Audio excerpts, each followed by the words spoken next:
Okay, hello everyone. Thank you for joining our Graph Neural Networks Masterclass today. I'm excited to introduce our speakers for today's session, who'll be sharing their expertise on graph neural networks with us. They're all members of Graphcore's research team. So you've got Dominic Masters, who is our technical lead for GNNs at Graphcore. Hatem Halal and Alberto Cataneo are also research scientists at Graphcore. Depending on how familiar you are already with GNNs, you may have attended last year's Open Graph Benchmark Large-Scale Challenge, also known as OGB-LSC, where Graphcore researchers secured a double win for their graph models. So Dominic and Hatem's team worked on the winning submission for molecular property prediction, and Alberto's team won their category for predicting missing facts in a knowledge graph. In the masterclass today, we're going to find out more about these winning OGB-LSC graph models, learn about a use case for accelerating molecular GNN training, discover how to access GNNs as part of a free IPU cloud trial, and find out more in general about GNNs and how to use them for your own projects. So now I'm going to hand over to the experts. Please go ahead and kick off our masterclass. Hatem, Dom, and Alberto. Yeah, thanks very much for the introduction. As was mentioned, we'll talk a bit about the winning competitions for the OGB, and I'll start by kind of giving a broad overview of our work on graph neural networks and a particular example from a project in collaboration with Pacific Northwest National Labs. So you may have heard of graph neural networks as kind of a broad and kind of exploding topic in machine learning at the moment. And I think one of the main reasons that I see them as being having so much interest from the field is that graphs are really everywhere. They're kind of the natural data structure for describing interactions, relationships between objects and entities. And it's sort of a much simpler view than trying to fit a lot of relationships and problems into a regular discrete grid with kind of fixed size, as you do in, say, images, which are pixelated. Instead, in a graph data structure, you're kind of representing the entity that you want to model directly using the most natural data structure for it. So I guess in terms of terminology, maybe you've heard of these, that we tend to describe graphs as collections of nodes, which are the objects that are members of the graph, and the relationships are kind of what we describe as edges, which are the connections between these objects. And obviously, at Graphcore, our main output is a processor, which has been designed from the ground up directly for machine learning workloads and the kind of unique characteristics of those workloads. And I really like this diagram because it shows the sort of different trade-offs of different architectures that maybe people are more familiar with. So perhaps we're most comfortable with this idea of a CPU, which is you sort of have this idea of a central processing unit. That's kind of, I guess, depicted by this big red box, and the idea of memory that's sort of distributed. And so much of the work in designing CPU architectures is trying to figure out how to maximize how well you can kind of move the data you want to process from these blue boxes into the red box so you can process them as efficiently as possible. When we look at a GPU, I guess the comparison of their architecture is you have some local storage, but not very much near the processors, but you have massively more processors that can all run in parallel. So GPUs are good for when you kind of have regular, large coherent access to large blocks of data that you need to run the same program over. So this is kind of what we call as this acronym of single instruction, multiple data. And the idea is that you have one program that you're trying to run over lots of different blocks of data. And we can contrast this with the IPU architecture, where we kind of have this diagram of loads of massively parallel processors with distributed memory co-located with the processing. So that kind of changes the overall characteristics of the architecture, that it can be more efficient to kind of operate on data in an iterative fashion. Say if you're training a neural network and you're optimizing the weights, you don't need to shuffle the weights between remote memory and back and forth to the processor. It's all there directly local in the processor. So there's a certain locality of data that can be exploited by our processor. But I think more importantly is what this acronym, so MIMD, multiple instruction, multiple data, that the processors can actually execute completely disjoint different programs than each other. So that allows us to handle kind of irregular data sets, regular data structures in a more efficient manner. So what is a graph neural network? It's a kind of a learnable network that operates on these graph structures where graphs are kind of characterized by irregular connections between the nodes. And in general, most of the computation is done by a sort of what's known as either message passing or recursive neighborhood aggregation, where given a node, it passes a embedding vector to its neighboring nodes, and those are aggregated through learnable functions. And that's used to kind of update the kind of current embedding. And you kind of do this in multiple layers, which makes it, just like in other deep neural networks, allows you to kind of approximate much more complicated nonlinear functions. So the typical tasks these models are used for there's sort of two broad categories. On one side, we're kind of working on millions, possibly billions of small graphs, where we may want to be performing what's known as graph classification. And it's effectively, given a graph, I want to predict a property of that graph. And in the OGB competition scheme, we were predicting a property of a molecule. And that's probably the most common application of this sort of task. On the other side, that if you have a very large single graph, you may have different tasks like trying to classify the nodes of the graph, or in the case of the OGB competition, of link prediction. So kind of knowledge graph completion is an example of this, where you're attempting to infer connections between the nodes that may have been missing from the data set from your training set. So yeah, as I mentioned, we have both myself and Dom from the graph prediction team, where we successfully used Graphcore IPUs and collaborated with Valence and MILA to win the OGB LSC challenge. And Alberto is representing the link level prediction team. So this benchmark has been around for a few years and is kind of hosted as part of the NeurIPS workshop series. And we have this nice quote from our teammate, Dominique Biani, who said, as I started applying IPUs for molecular property prediction, I was shocked to see the speed improvements over traditional methods. And I think over the course of the next hour, this sort of will try to give a hint of what's unique about the IPU, but also what are the algorithmic challenges of graph neural networks that allowed us to win these competitions.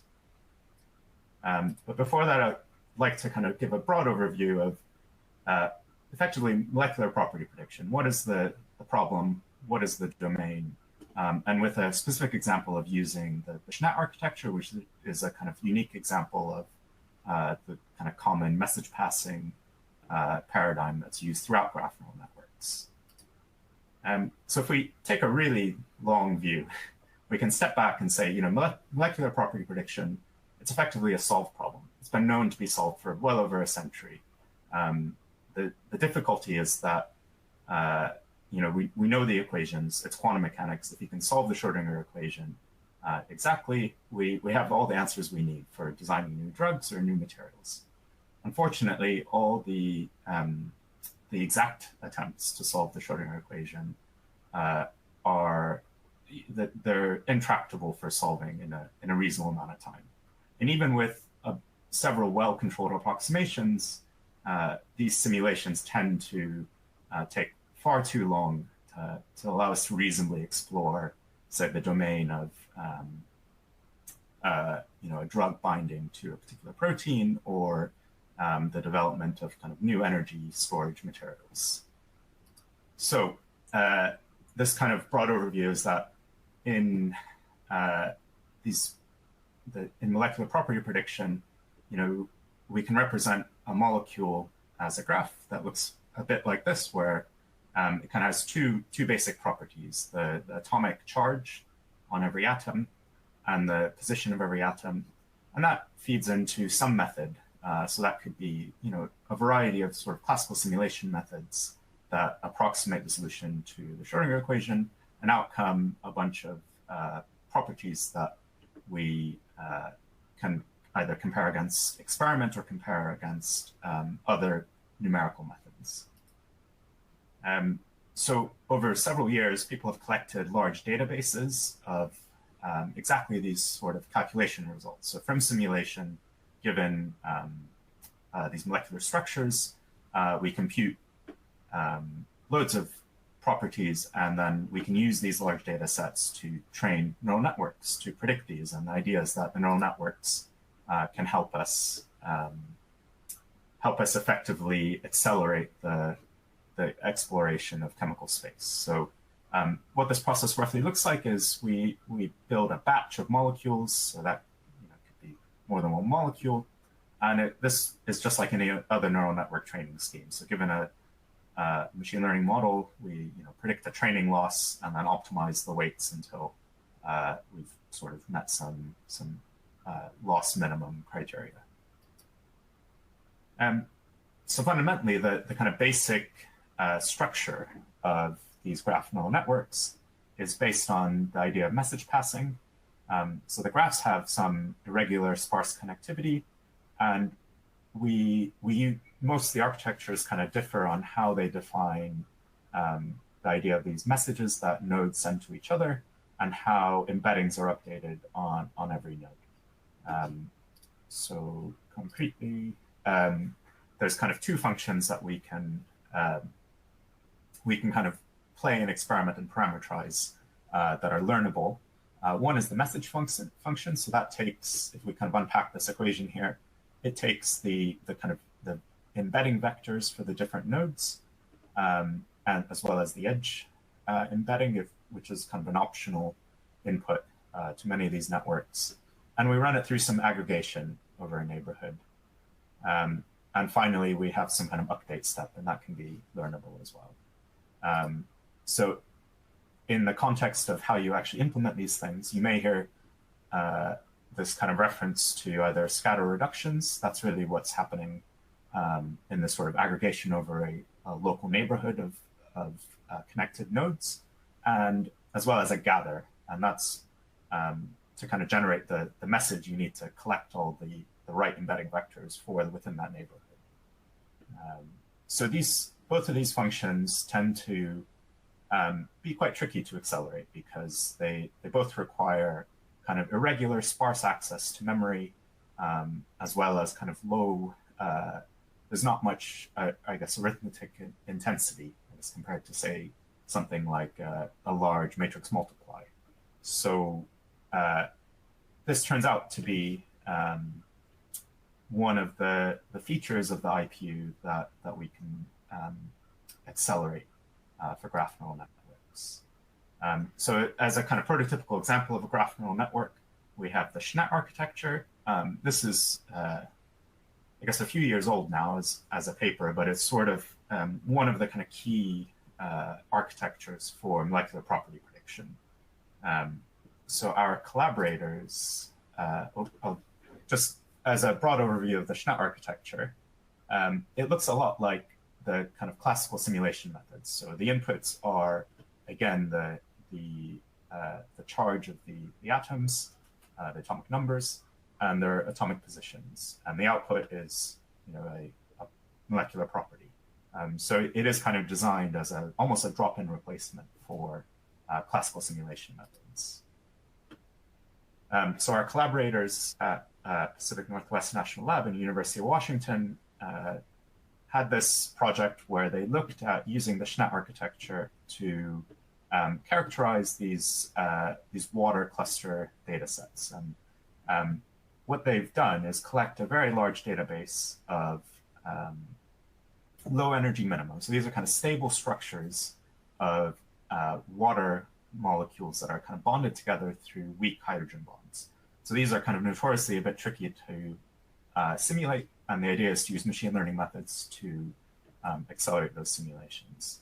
And I think the things I want to highlight is that the original paper looked at only a tenth of the data set. So they have up to 5 million different clusters, but they were only ever able to train on 500,000 of those.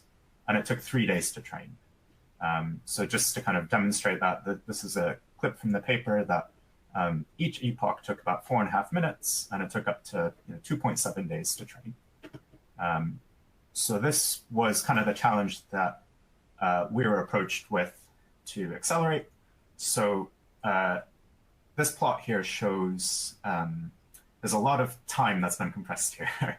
So on the far left, this is kind of the initial system that the team at PNNL and University of Washington came to us with. That each epoch took roughly 4.5 minutes, and through kind of successive optimizations, we were able to get that down to it was a total of a 60x speed up, which obviously these aren't similar in terms of compute systems, but still a pretty dramatic extreme acceleration. But I think more importantly is the ability to kind of scale to a much larger data set.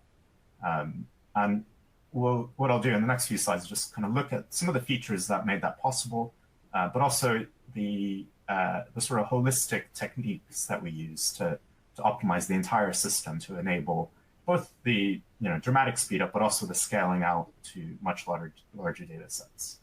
And the potential for impact is that on the field is really that it really allows exploring different architectures, different ideas much more efficiently. You can imagine that maybe networks that behave very differently when they are trained over more data. That's still something that needs to be explored further. So we've written a paper to kind of that does a much deeper dive, and I recommend looking into it if you want to know about the full details of how we've been able to accelerate this. We've also released, we contributed to the Torch geometric library, a wrapper for the HydroNet dataset, so you can also explore this quite challenging data set using PyG directly. So kind of a snapshot from that paper, while the kind of baseline performance was, out of the box, we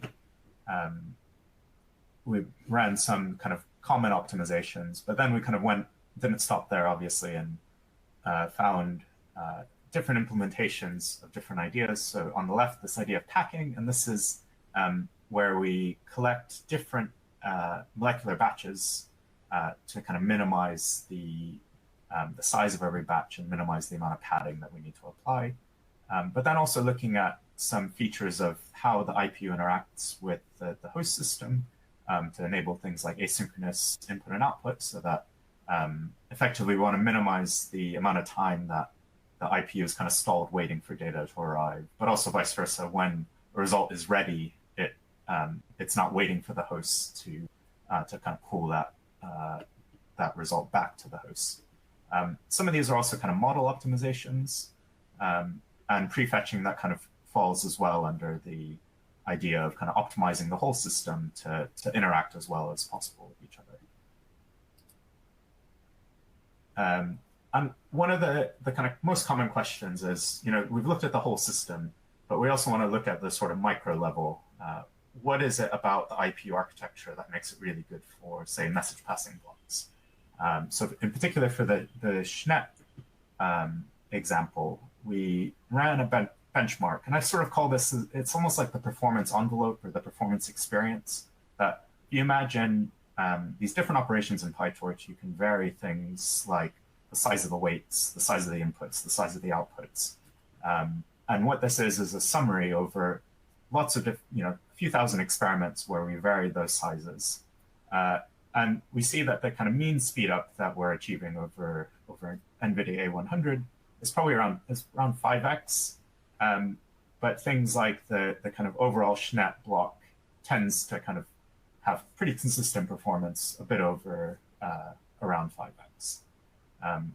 So obviously, performance can vary from architecture to architecture, but I like to think that this kind of is the sort of motivation behind some of the large speedups that we've been able to see. So next, as a kind of broader application, I wanted to introduce the idea of molecular dynamics, and this is something that our collaborators worked a bit more on. That in this case, you have a molecular structure, and you want to be able to use a graph neural network like Schnepp to infer things like the force in every atom. And based on those forces, you can run that through an integrator and update the structure and kind of run this in a loop to basically have a microscope on these structures and try to understand some physical phenomena. So this was a paper that was investigated a bit more deeply and was submitted to the NeurIPS workshop on machine learning and physical sciences. And the result is this kind of broad animation where we looked at, because we were able to train over a much larger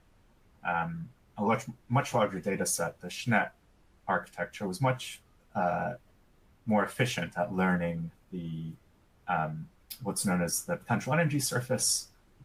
So down here in the lower left, this is the sort of fine-tuned network where we use the weights from the training over much larger, the full data set. And that allowed the network to generalize much better to generate kind of general stable trajectories, while the two examples on the right kind of show what we call in molecular dynamics a sort of unstable trajectory, where you can see the atoms are sort of flying apart and the water molecules aren't really stable. And this is sort of an artifact of not training over enough data or not training long enough. So with that, I think I'll just check if there are any questions. Okay, well, with that, I'm happy to now hand over to Dominic, who can take us through the discussion of the OGB challenge for molecular property prediction. Good afternoon, everyone. So yeah, I'm going to go into a bit more detail about our submission to the PCQM v2 task of the OGB LSC with our model GPS++. So first of all, I just want to highlight this is a very much a collaborative piece of work with our collaborators at Valence and MILA, lots of other people at Graphcore. So I just want to thank them for all their work.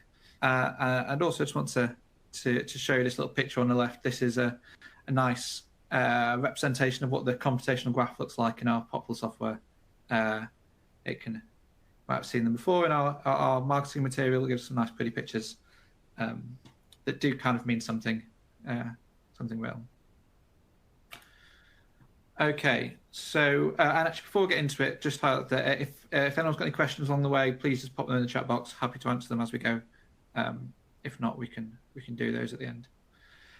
So what is the OGB LSC? So Hatem's talked a little bit about this already. And essentially, the original Open Graph benchmark was and still is a set of graph benchmarks that are to kind of help with the development of machine learning models across a range of graph tasks. One of the kind of big issues that was found with those is that often graph benchmarks just don't have that, they're just not that big. So a lot of the original Open Graph benchmark tasks had maybe 100,000 graphs in them, and that was really inhibiting the evaluation of much larger models. So the initiative around the OGB large-scale challenge was to try and build some much bigger models, so much bigger data sets to allow people to explore larger kind of state-of-the-art models. Now, there's 3 data sets in this. One is a node level task, the link prediction task, which Alberto is going to talk a little bit about after this, and then this graph prediction task that we have been working on. So what does this task mean, and what is it? So this is this quantum chemistry task, which is a molecular property prediction problem, much like those that Hatem has been discussing, where we're going to predict the HOMO-LUMO energy gap of a given molecule. And where this is typically calculated using density functional theorem, which can take hours for a particular molecule, and is used a lot in kind of drug discovery and material sciences. So from that perspective, you can see that replacing this very computationally expensive process with a much faster machine learning model is in itself very beneficial. But I think also this task serves as a good proxy for other graph tasks, particularly other molecular tasks, so maybe things in biology, for example. So to dig into the data set a little bit more, the inputs, so for each sample, we're going to have some graph structure. Here you can see the kind of simple structure of a molecule. For each of our nodes and our edges, we're going to have some categorical features. So that might be the atomic number. We only implicitly represent hydrogen molecules, atoms, sorry. So the number of hydrogens that are connected, and a whole range of other categorical features. And then one kind of interesting difference of the PTQ data set compared to some of the other molecular data sets is that we only get the 3D positions for our training data. So actually getting the 3D positions themselves would typically be done with some expensive DFT work, particularly for to get the kind of highly accurate 3D positions. So the task is set up such that in inference, really we're going to be able to predict our HOMO-LUMO energy gap with the simplest set of inputs. So just the kind of graph structure and the chemical elements that are involved. The output is going to be the HOMO-LUMO gap, which is just a scalar, and the data set has 3.7 million molecules, where 90% of those are in the training sets. Throughout, we're gonna use the mean absolute error as the performance metric. So we're gonna have lots of numbers kind of showing the performance in this presentation. And those are all the mean absolute error over the training set, over the test set.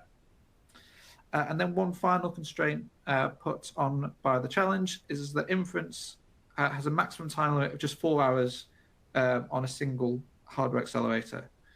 And really that's to stop anyone being able to do anything that looks like real expensive DFT. Doing that in 4 hours would be is extremely challenging on any current hardware. So there are two main approaches for solving these graph prediction problems, particularly molecular property prediction. The one that Hatem's talked about already is message passing. So where we're going to be communicating these messages along the structure of our graph over a number of layers. But the important thing is we're directly using the structure of our graph to communicate our information and to send our information between the nodes.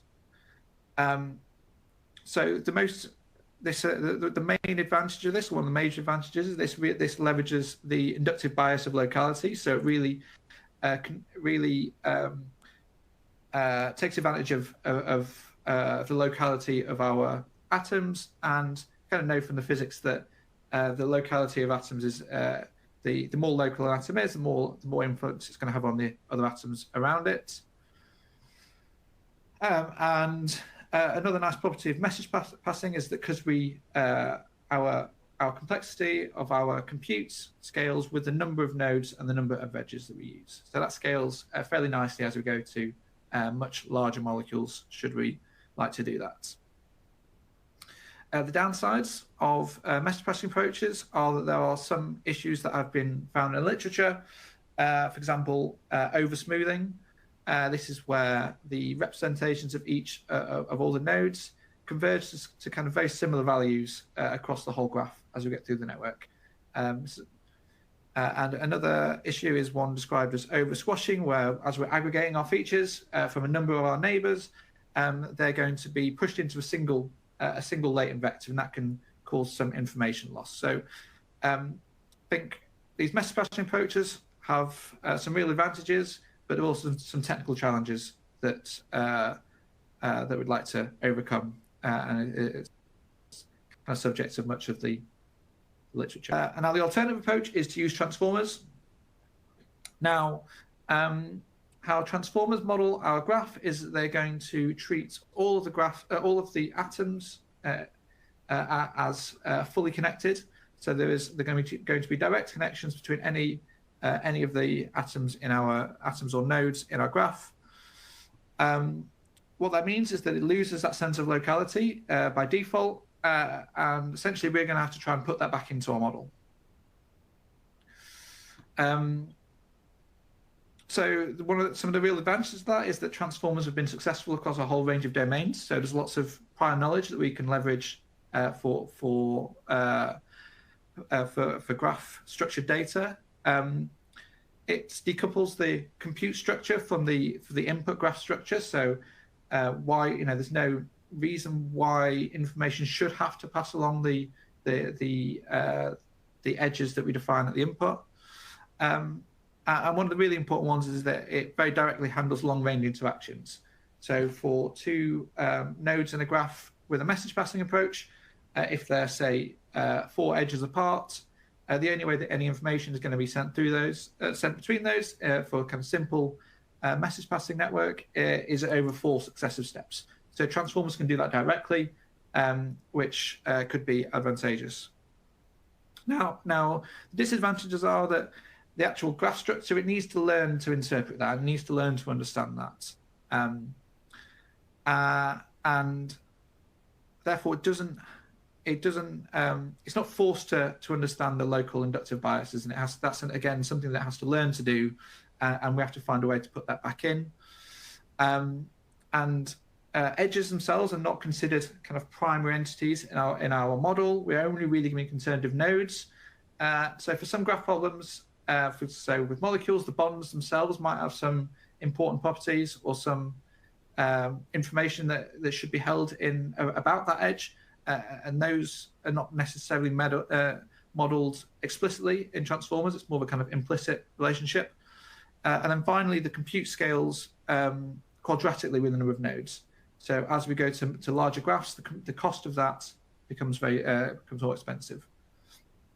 Now, this plot I've got on the right is an example of how we might try and put our graph structured information back into our transformer model.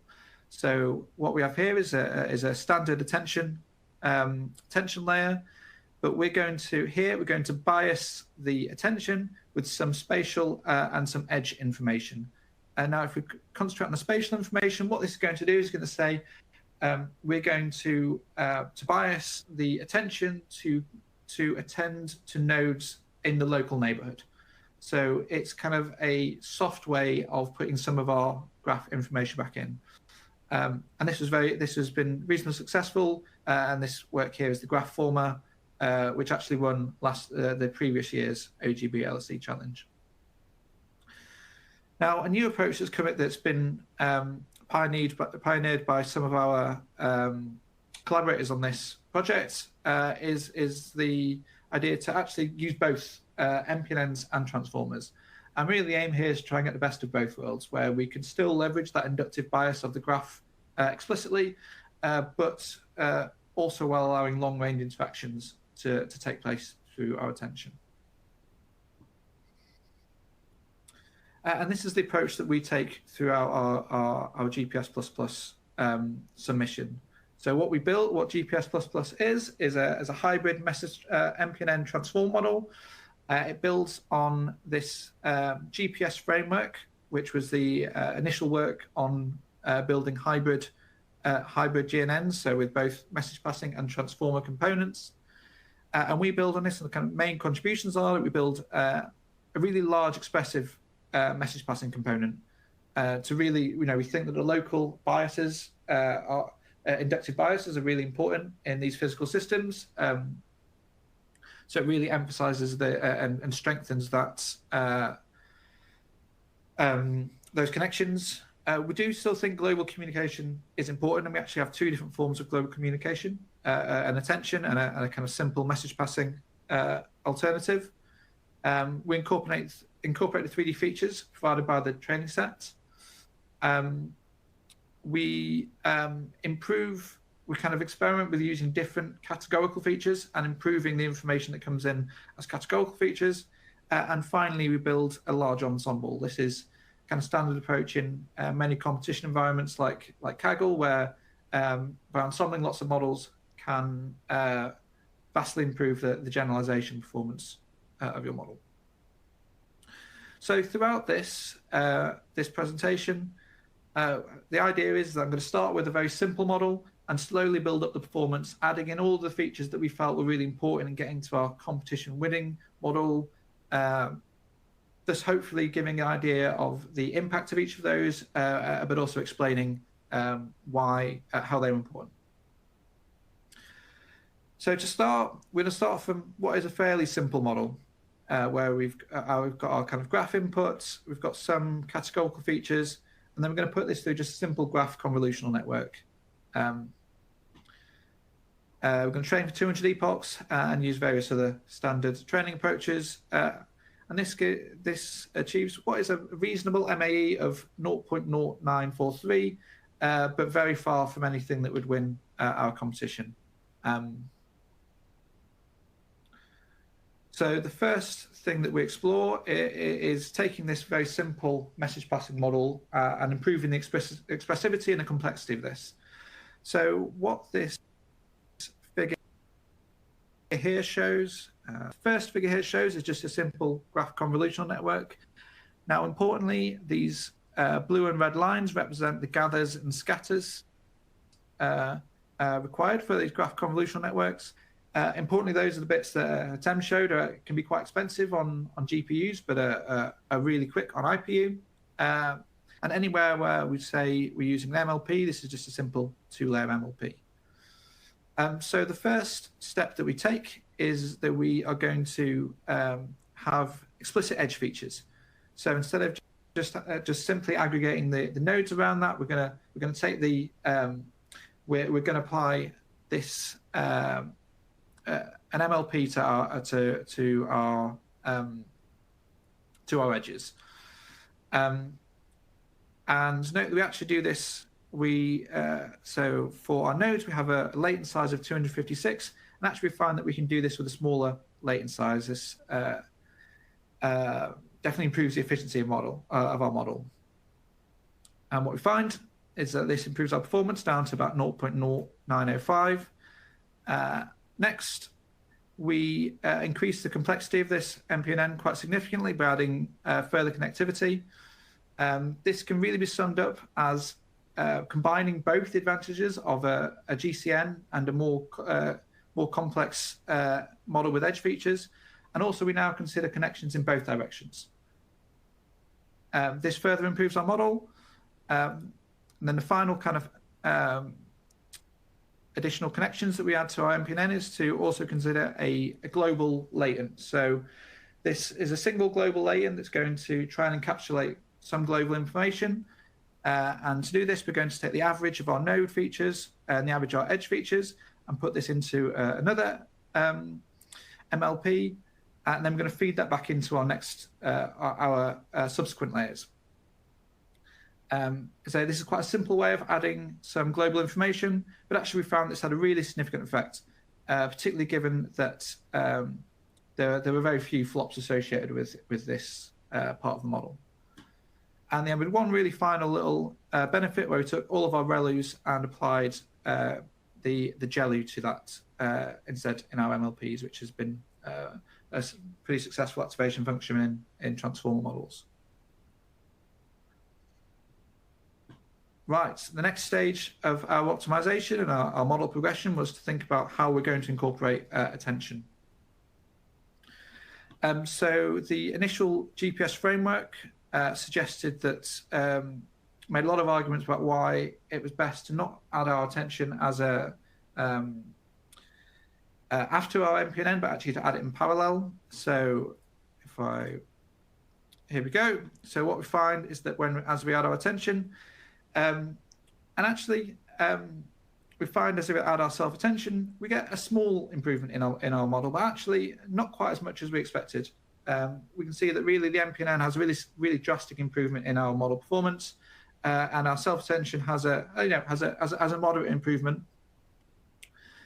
We next add the shortest path distance. This is the kind of spatial bias that we showed from the Graphformer, which actually didn't improve the model at all. And I think this really shows that the local inductive bias that we're trying, that was initially trying to add back in, actually we're already really doing a good job of that through our message passing. And then finally, we add a shared MLP to the end of these models, which provides some further benefit.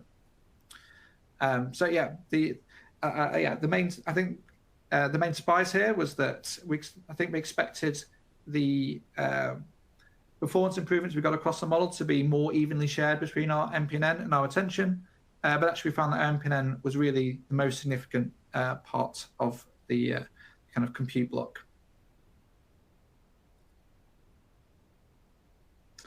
Okay, next we think about adding some structural input features. Now, what are these? So these are features that help build some knowledge of what the global position is in a graph neural network. This is very much analogous to kind of positional encodings you get with transformer networks. And I really like the analogy of being like having a map when you're in a maze. Like there's this idea that with a graph neural network, for any particular node, it can only really see the information in its direct vicinity. So by adding in some kind of global features. So here we consider these two are two of the main ones we considered. So the first one is to take the eigenvectors of the graph Laplacian. While if you're very interested in the details of that, I would refer to our paper. But the important thing is that these kind of give some basis vectors that suggest some position, some kind of consistent position across our molecules, so that kind of which end of the molecule it's at, for example. And the next we also consider these what we call random walk probabilities. Here, this is the probability if we take two steps. What is the probability that we're going to end back on our own node? So this gives some intuition about the kind of the connectivity of our nodes around our a particular node. And actually this gives quite a significant improvement again, or reasonable improvement to our valid MAE. So the next thing we considered was the input features themselves. Now with the data set, there was a number of these categorical inputs. So if you're looking at this table, the left-hand side are the things that the data set initially suggested, including about each of the atoms. Now, of course, there's a whole lot of information that we know about each of these atoms based on the whole wealth of work in chemistry, kind of simple things that you can gather from the periodic table, for example. So we experimented with adding more features. For example, what essentially is the row and column and color of the periodic table, which is in addition to just having the atomic number. Now, the atomic number does hold all of that information to some extent, but we found that adding these features was very, very useful. Now, one of the things that we did find most surprising, though, is it seems intuitive that adding more information should give better results. And actually, we found that removing features was important as adding them, and that either adding too many features or particularly adding features that essentially aren't related to our final task, so could just be seen as noise, actually really inhibited our model, leading to significant overfitting. So definitely say that getting the right input chemical features is a very cheap and easy way to get improved performance. Next, we added this denoising task from called Noisy Nodes. Now, the idea behind this is that we're going to take these categorical features we're just talking about, and with some probability p, we're going to corrupt one of them. So, for example, if the atomic number was 5, maybe we corrupt that and say it is instead 15. And then we add an auxiliary task at the end that is going to try and say that we are going to try and and we're going to try and predict what it should have been. Now, there are a couple of ideas about why this might help, and this is really either it's by simply having some node level task, it means that the different node representations are forced to be different.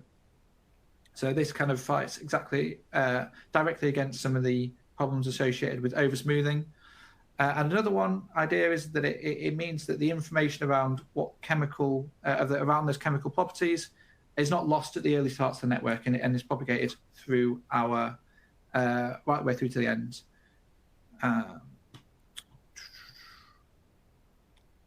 I think I'll take that question at the end, if that's okay.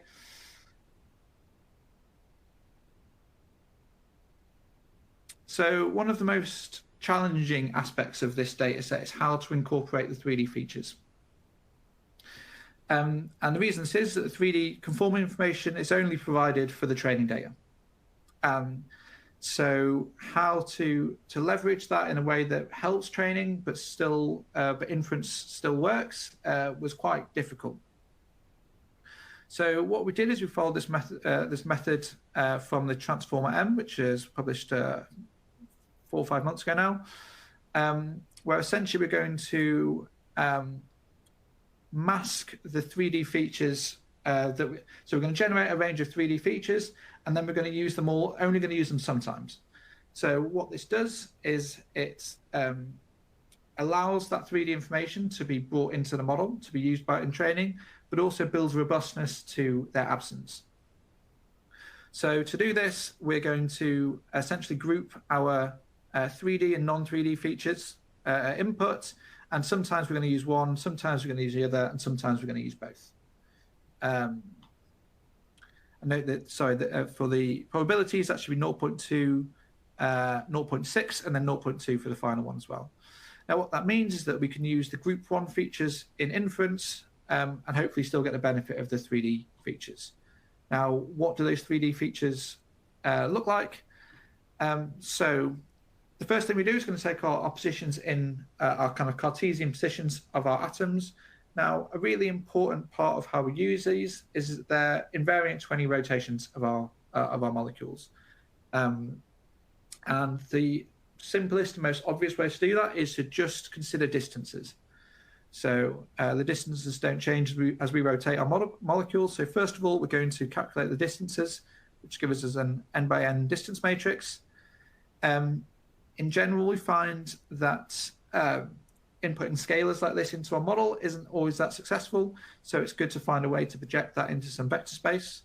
So here we put this through a set of Gaussian kernel functions. Next, we produce 3 different features.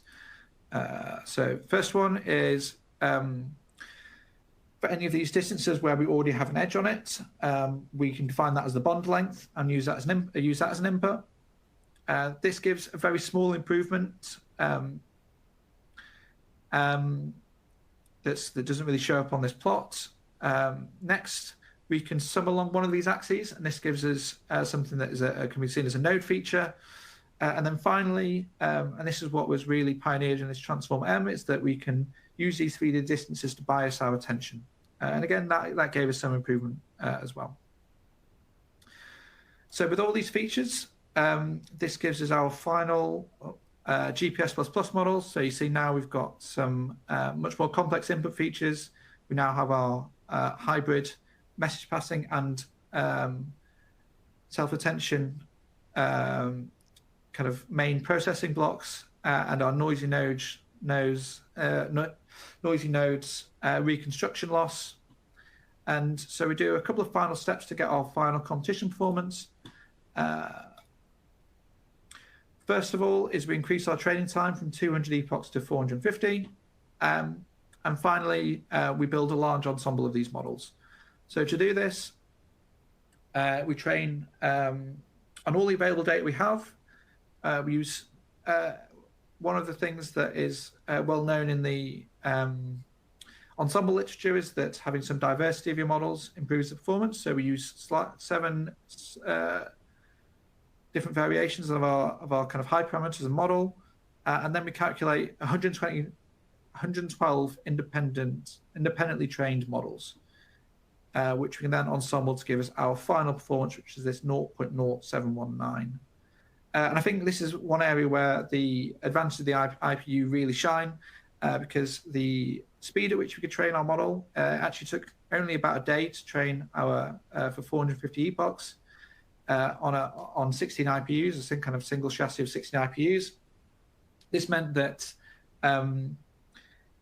it was cheap enough that we could train a large number of them, but also, if you remember, there was a 4-hour constraint on our the final inference time. So it's important that the inference on each of these models over the full test set is reasonably quick.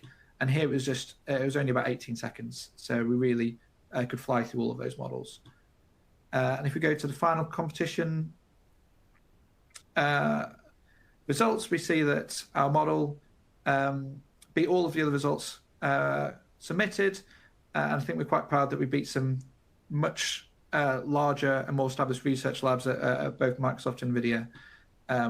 And these models are predominantly transformer only, and we do believe that the hybrid nature of ours was a real benefit to the performance. So in conclusion, we really think the MPNN module had a really significant impact on our accuracy, and we put a lot of work into that. We found the attention adds some benefit, but it wasn't as significant as we expected. Found that the improving the input features was a really very cheap way of improving our performance. In particular, stopped a reasonable degree of overfitting. Found that the 3D features were very important to our final performance. That having a very large but diverse ensemble improved performance a real significant amount, and we kind of thank the IPU and the fact that it really allowed us to not just train quickly, but also experiment with different models very quickly and get a really quick turnaround for our experiments. Right, before we move on to the next one, I think there's a question in the chat. So which is, do you perform hyperparameter optimization for testing any of the new layer features? So in practice, as we were developing the model, we did sweep the hyperparameters and as we tested each of the new features. But the results that I've shown here are kind of a more retrospective look at that. So we didn't sweep the hyperparameters unless it was really necessary. In a couple of cases, we found that the hyperparameters, the particular learning rate, need to be tweaked slightly to stop things like divergence. Another one, I'm impressed with the quick inference time. You say you could easily run many models at an ensemble and stay under 4 hours.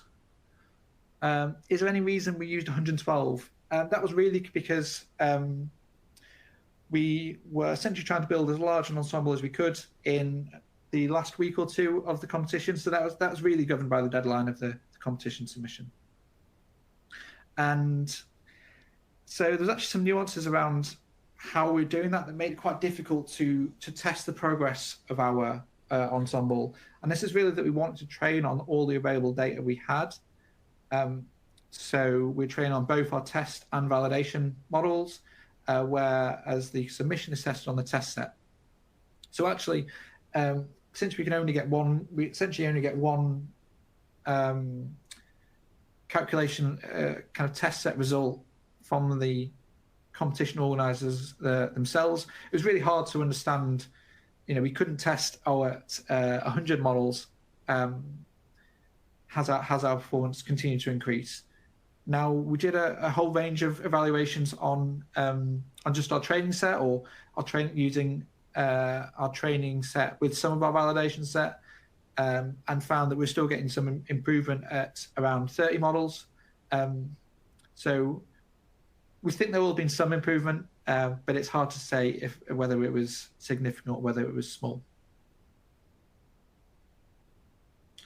So on that, I think I'll hand over to Alberto, and any more questions, happy to take them at the end. Thank you, Dom. Cool. Sorry. Yeah. Yeah. Good afternoon to everyone.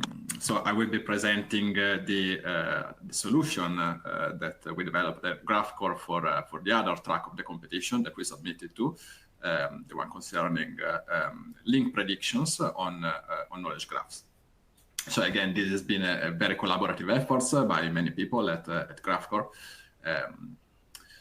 The way that I will present this is actually I will start first with giving a broad introduction to knowledge graphs and to the kind of models that we use, since they differ a bit from what we've seen before today in the other two presentations. So just as an introduction, a knowledge graph, when we say knowledge graph, we refer to a very heterogeneous graph, both in terms of node types and of edge types.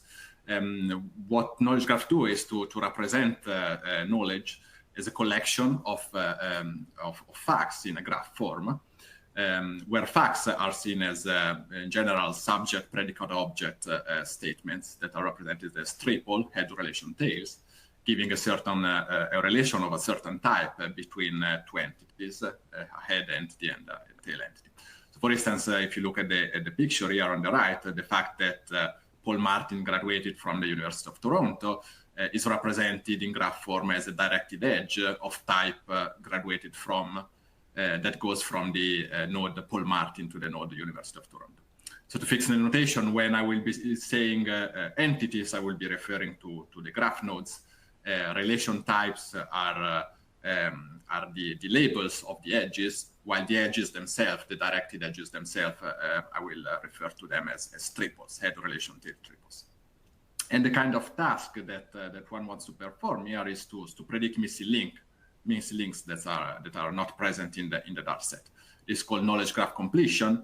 And so, for instance, if you want to answer a question where Geoffrey Hinton was born, this is translated into a link prediction task, predicting the tail entity of the query given by the head Geoffrey Hinton and the relation type born in.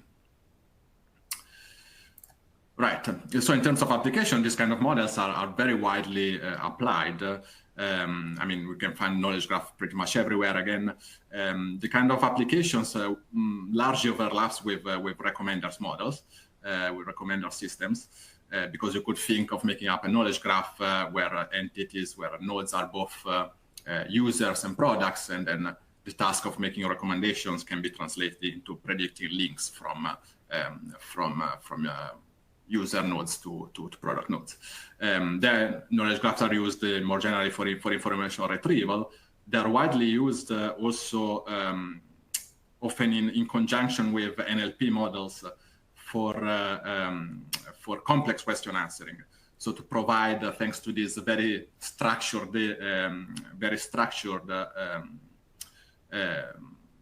encoding of knowledge, to provide more grounded reasoning to NLP models, for instance, in chatbots, more general for complex query answering. Then they have a large space in the healthcare world, for instance, for drug discovery and drug repurposing, like in the picture here above. We can have a knowledge graph where entities represent things like genes, compounds, diseases, symptoms, and then the task of finding what a specific compound might be, what kind of disease a specific compound might be effective against, again, translates into a link prediction task. And then widely used also in finance for fraud detection, or more generally for outlier detection. Now, the kind of models that we are interested in, that I will talk about today to perform link prediction on knowledge graph, and the kind of models that we used for the competition, are called the knowledge graph embedding models. So the idea here is that we want to train embedding vectors for each entity in the knowledge graph and also for each relation type. And then on top of these trainable embeddings, we have a scoring function that measures the plausibility of a certain triple. And this is formulated as a function of the corresponding embeddings for the head, relation, and tail in the triple. And then these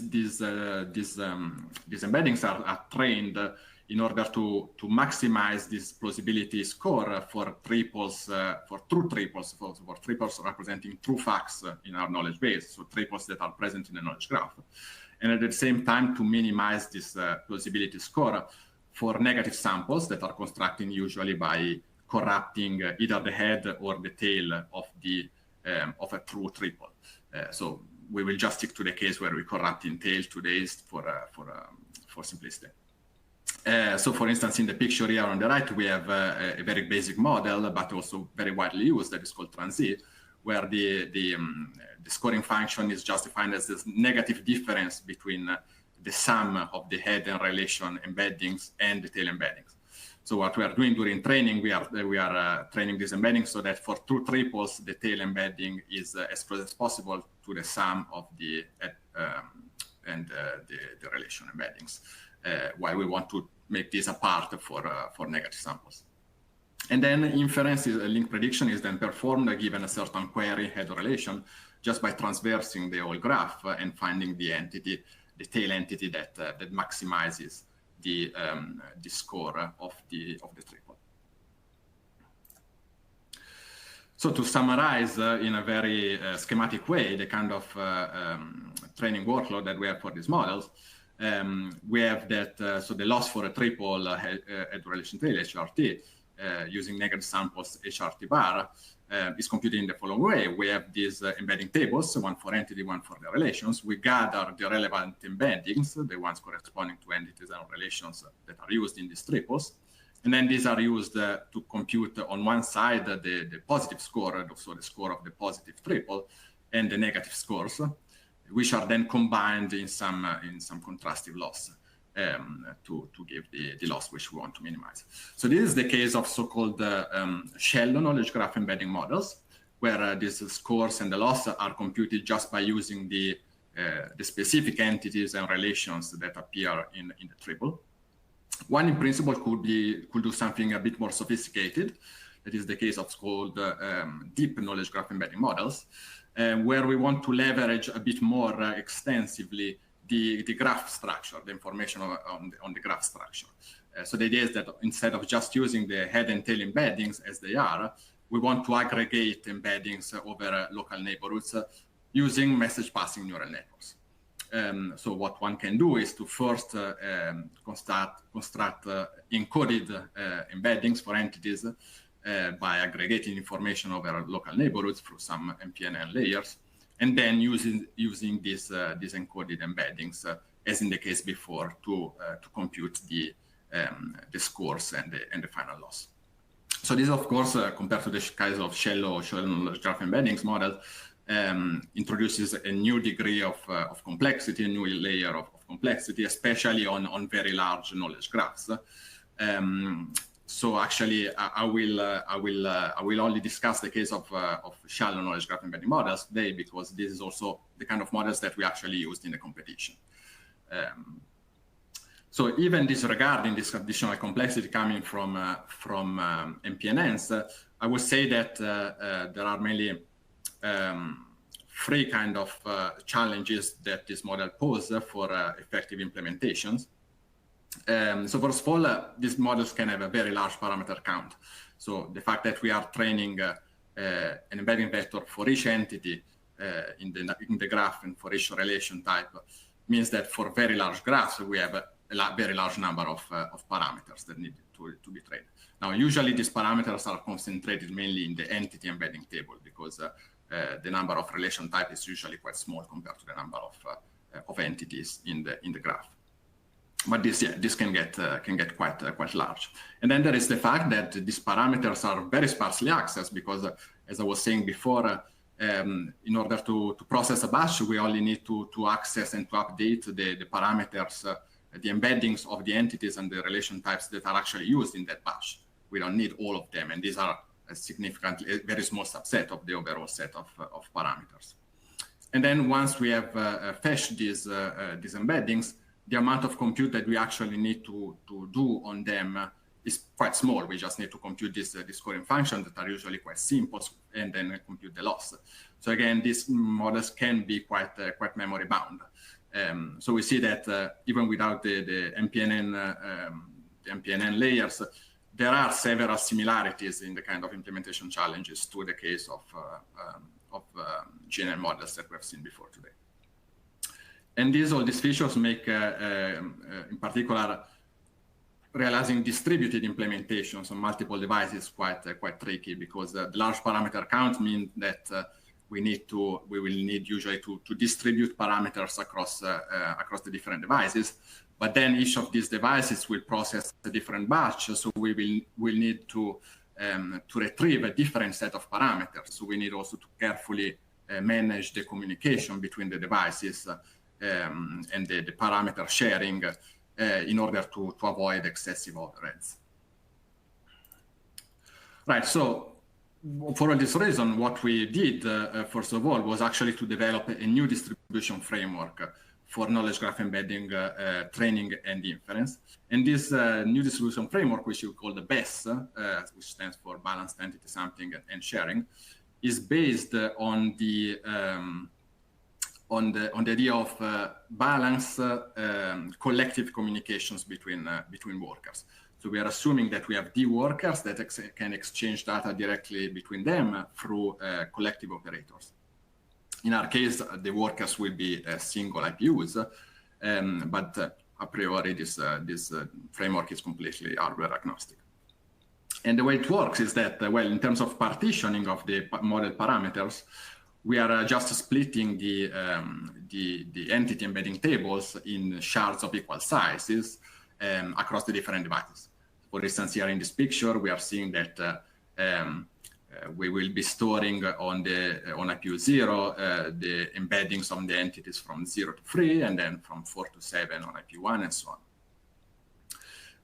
This means that if we have D devices, we can actually, this partitioning of the entities gives rise to a partitioning of the triples into D square buckets based on the location of the head entity and of the tail entity. So for instance, in the picture here on the right, here we can consider the 9 buckets where, for instance, the one that is highlighted corresponds to triples that have head entity stored on IPU1 and tail entity stored on IPU0.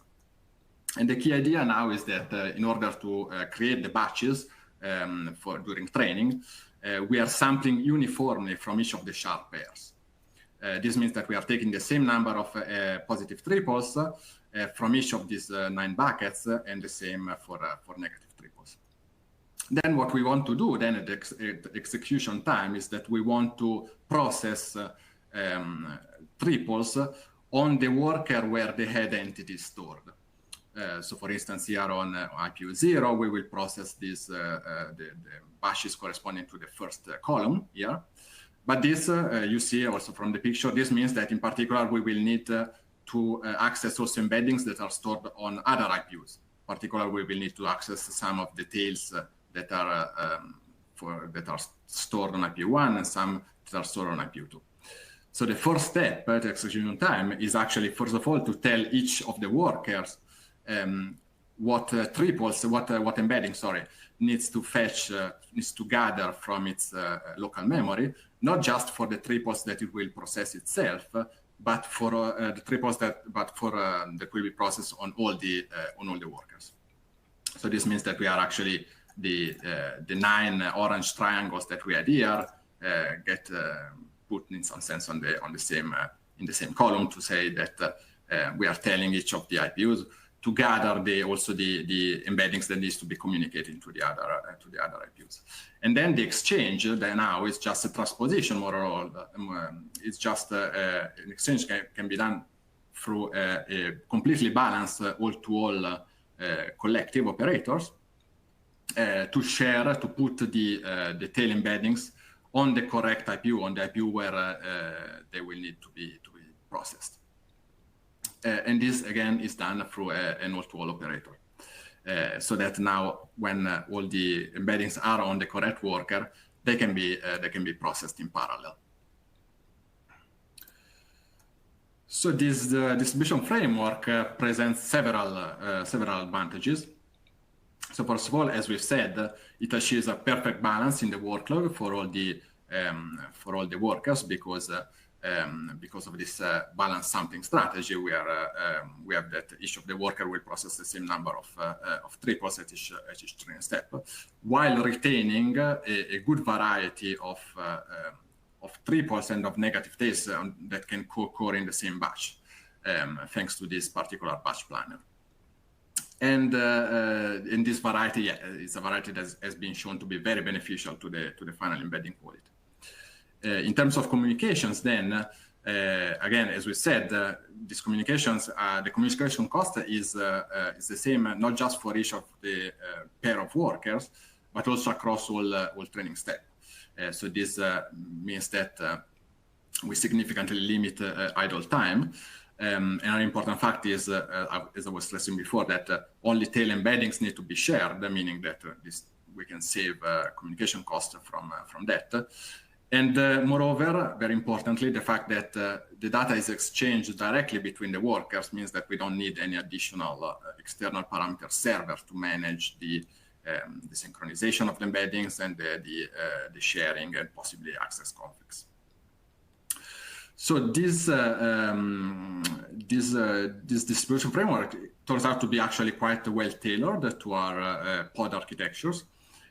So we deployed it for the competition on Graphcore Pod 16. So this means that we have 16 IPUs, 16 workers, each with access, as Atem was recalling at the beginning, to a very large in-processor memory store that can be accessed super fast.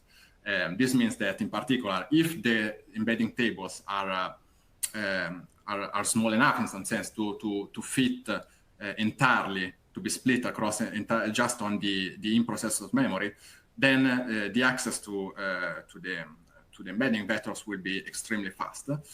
But we can also deal with larger graphs, with larger embedding tables, unloading some of these embeddings onto external memory. So we have up to 32 gigabytes of streaming memory for each of the workers.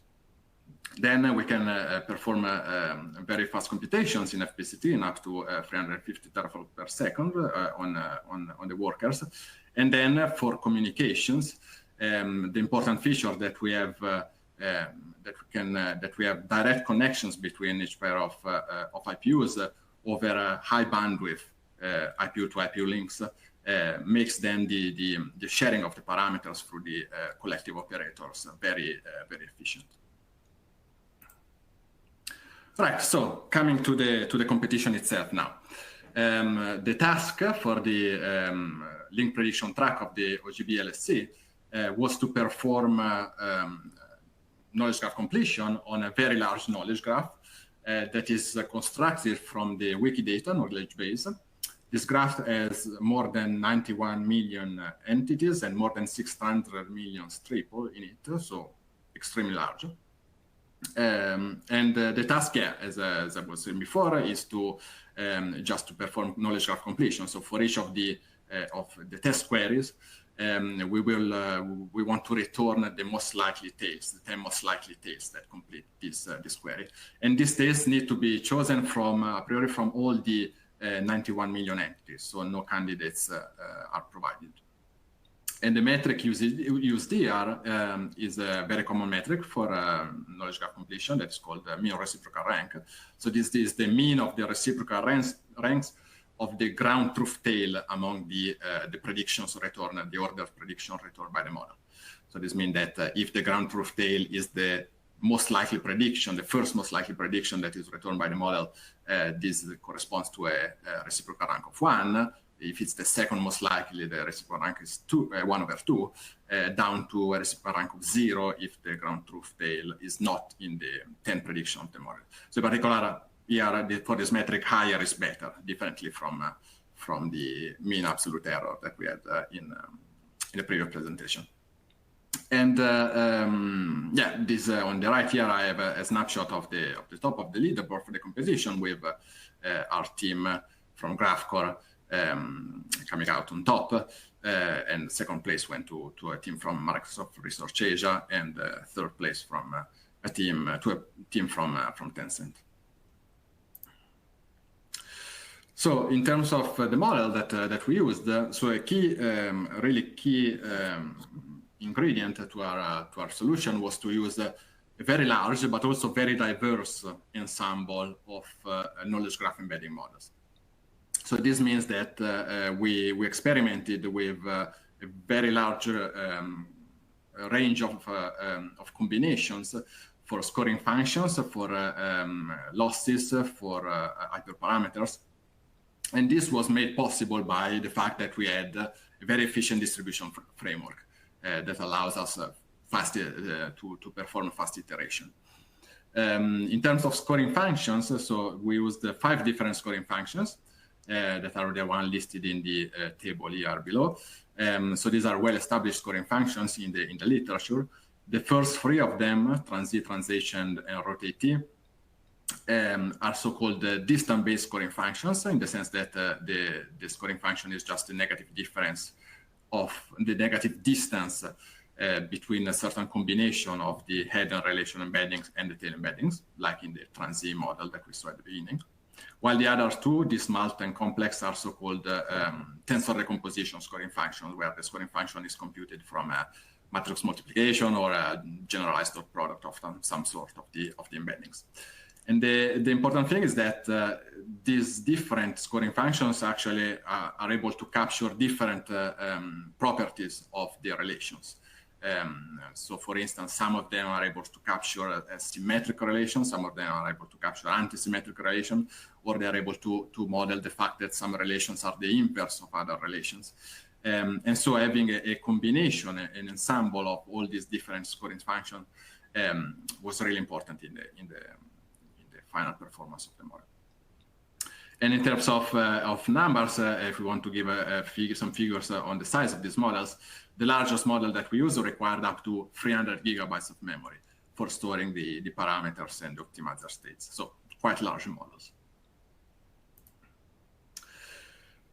For inference, as I was saying before, inference is performed for each of the test query by scoring it against all the 91 million entities. So this is quite expensive, of course, and for this reason, to try to make this cheaper, a very common approach used for knowledge graph completion on graphs of this size is to actually first pre-select a set of candidate tails for each query, and then only score those. This, however, of course, can introduce additional sources of bias. And so actually we didn't do that because, again, our distribution framework was efficient enough to allow us to perform inference very fast, and so not to require any kind of candidate selection method. So for scoring the 15 validation queries or the 15,000 validation test queries, this only took about 1.5 minutes. And then again, the importance of ensembling different models. Particular for ensembling different models in this case can be a bit tricky because each of the models for each query will return an ordered list of the most likely tails. And this list for different models might be very different, might maybe not even overlap. So one has to be a bit careful on how to ensemble the prediction of different models. And what we did was to use quite an innovative strategy that we call the power rank ensembling that generalizes reciprocal rank fusion to combine the prediction of different models. So more details on this are available in the paper. So in terms of results now, our final solution is, as I was saying before, a large model, a large ensemble, 85 individual models, and a very diverse one, using all these different scoring functions and also different loss functions. Some interesting insights that we got out of that is that, first of all, this power rank ensembling strategy that we use scales quite well. So in this picture, we are showing for each of the 5 different scoring functions, the dashed lines represent the performance of the best models ordered from the best to the worst, the validation MRR, while the solid line represent the performance of the ensemble of the first K-best model for each of the scoring functions. And so you see that even adding to the ensembles individual models that individually taken are quite weak compared to the best ones, still gives a very good boosts to the validation performance up to quite a good point. And then another interesting insight is that in particular, the dist-malt and complex scoring functions ensemble very well. So both when taken alone, so again, the picture in the picture on the left, if we look at the ensembles of dist-malt or of complex, so the red and purple line, these come out on top, even though the individual models are quite weaker compared to other distance-based scoring functions. But also the same when combining different scoring functions. So if we look at the heat map here on the right, this is the performance of ensembles of pairs of scoring functions, so mixing together pairs of scoring functions. And you see that the best results are in these regions here, where we are combining either dist-malt or complex with one of the distance-based scoring functions. So again, this underlines the importance of having a very diverse ensemble as our final solution.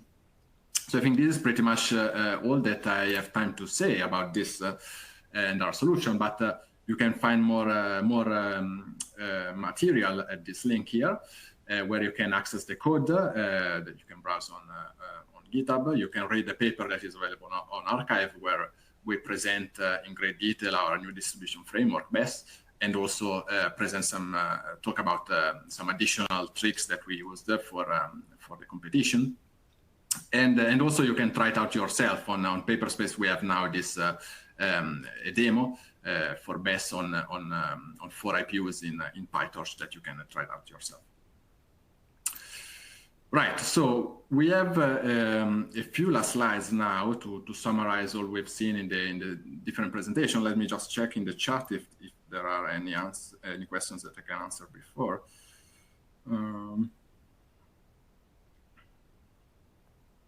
So I think that the third one is actually for Dom again.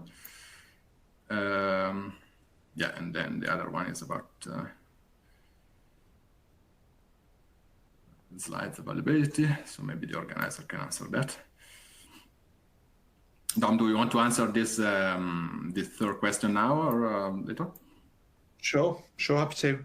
Yeah, so the question is about how long it took to move from one feature to another when we're doing our thing. And I guess the reality is that the results I presented are probably an idealized view of the reality, and that many of those features were somewhat developed in parallel. In reality, I think we did somewhere near 5,000 or 6,000 experiments on various size models to get to those conclusions. So it's all a bit. So it's quite hard to say from one how long, because it wasn't necessarily a simple linear development even. Yeah, many of those things would happen in parallel.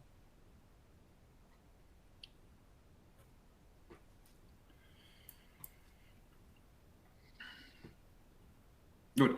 So then maybe I will now give this brief final summary, and then we can open it up to more questions if there are.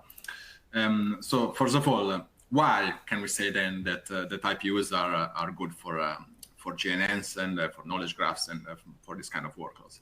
Well, for several reasons. I think that we might have provided enough evidence. These are related to these are all connected to the specific requirements of this kind of workload. So first of all, the memory bound aspect. So the fact that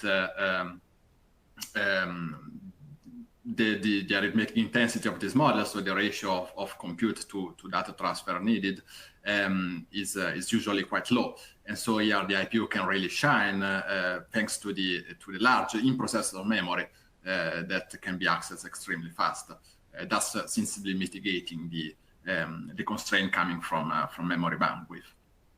And then there is the aspect that Atem was discussing at the beginning. So IPUs we can say that are a truly parallel architecture for parallelization of this kind of workload, supporting MIMD operations, and this is particularly useful when we want to perform many intensive operations in parallel. For instance, when you are processing, as in the case of the molecular models, when you are processing several different small graphs in parallel at the same time. Then a crucial aspect that also appeared in the knowledge graph case, the sparsity aspect. So the importance of having a highly optimized operation to read and write to memory in a sparse way. This is the fact that IPUs have truly been designed for sparsity, in the sense that they can support very fast scatter operation that have been highly optimized. Then another important aspect that maybe we didn't discuss much because it's more related to models that deal with dynamic graphs, the graphs changing over time. It has been shown that for this kind of models, there is a significant increase in performance when training with small batch sizes. And this is somewhere where GPUs struggle a bit, but where IPUs actually are very efficient. They've been really optimized for small batch size performance. Another important aspect, of course, is ease of use and development work. So, of course, I think we can all agree that nowadays the majority of machine learning practitioners tend to work using high-level machine learning framework like TensorFlow, PyTorch, or PyTorch geometrically, specifically for GNN workloads. And so it's important to stress that our software stack actually supports all these frameworks. And so this makes porting pre-existing code that maybe has been developed for CPUs or GPUs to IPUs quite pain-free. So we hope now that your first question might be, how can I try this out myself? And the answer here is Paperspace.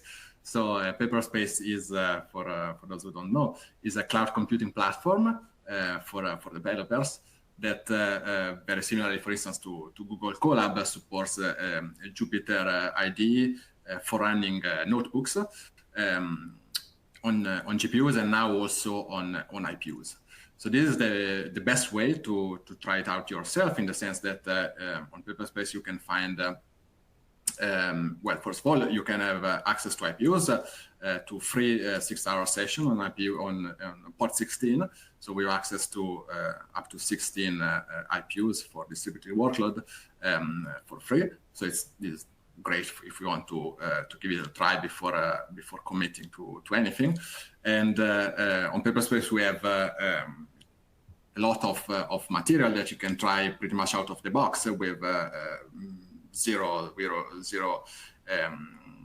setup necessary.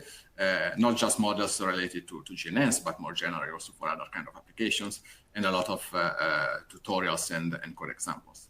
So if you want to try, you can go to paperspace.com/graphcore, and yeah, we hope that many of you will. That's it from me, I think. So yeah, happy to answer any questions now. Brilliant. Thank you, Alberto. Thank you, Dom and Hatem as well. I think we've had an amazing hour and a half learning so much about graph neural networks. Thank you so much for all your presentations. We just got a couple of questions to go through in the chat. The first one I can answer. Will there be slides or a recording of the presentation? Of course there will. Don't worry. We'll be sending that to you by the end of the week at the latest. We expect probably around Thursday. So you'll have full copy of the slides and be able to rewatch the recording whenever you'd like to as well. So that's brilliant. And not sure who out of Dom, Hatem, and Alberto would like to answer this question in the chat, which asks, how might the techniques discussed here translate or be applied to traditional graph processing tasks?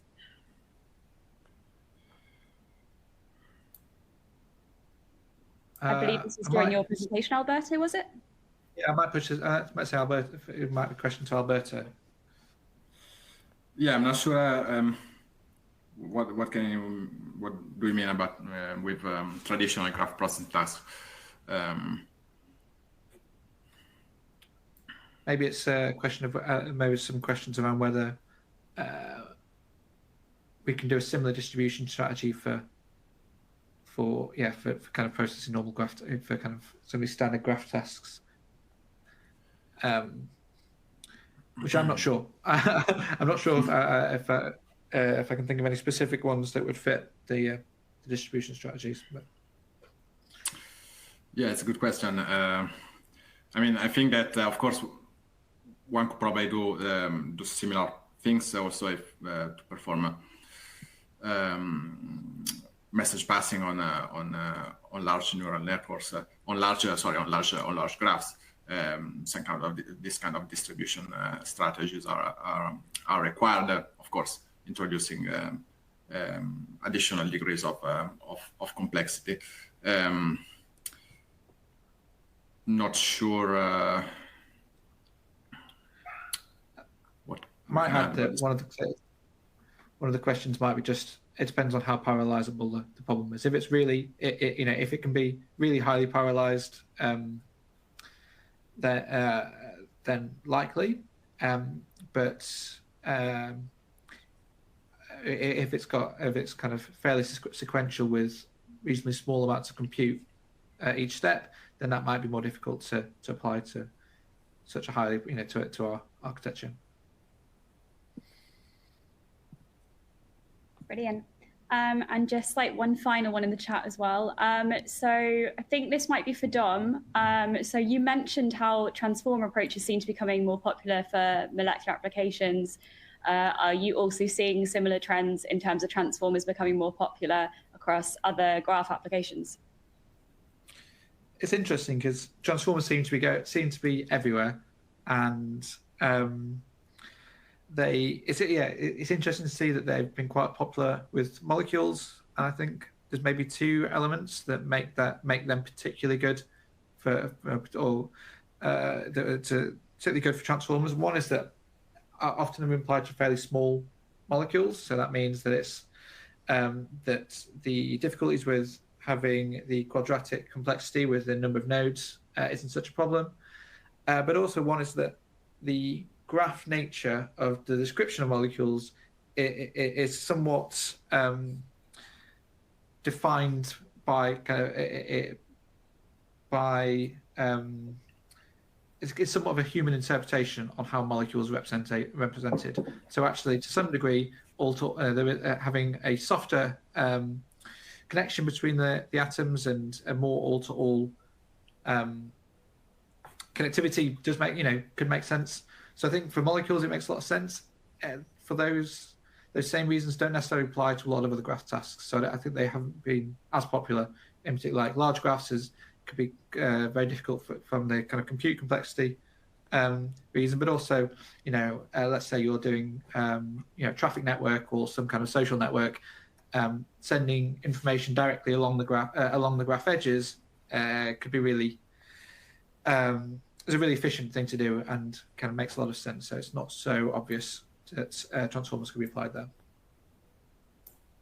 That's brilliant. Thank you, Dom, for explaining. And thank you, everyone, for joining us today. We've had a really great session, and just keep an eye out on your inbox. We'll be sending through the slides and recording, and perhaps a little link to this trial as well, so you can get started on GNNs yourself. Thank you, everyone. Have a great afternoon or morning, depending where you are. Goodbye.